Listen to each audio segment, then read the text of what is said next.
मोनसे गेदेर खौरां बिपिएफ दोलोनि थाखाय बिटिसिनि सिङाव थानाय 47 नं मासबाद आसाम बिधान सभा बियाबनि एनडिनि बिजाथि चरन बर'आ देरहासार जाबाय। बिपिएफ दोलोनि बिजाथि चरन बर'आ गासै 84,718 भट मोननानै देरहानो हाबाय। बे समाव 47 नं मासबाद आसाम बिधान सभा बियाबनि भट मोननो हानाय बिजाथिफोरा जाबाय झारखंड मुक्ति मोर्चानि बिजाथि प्रीति रेखा बर'लाया 29,172 भट मोननो हादों।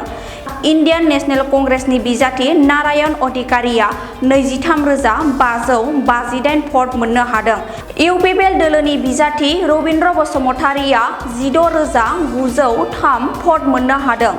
बे समाव मख'नो गोनांदि एनडिनि बिजाथि चरन बर'आ 55,546 मार्जिनाव देरहानो हाबाय।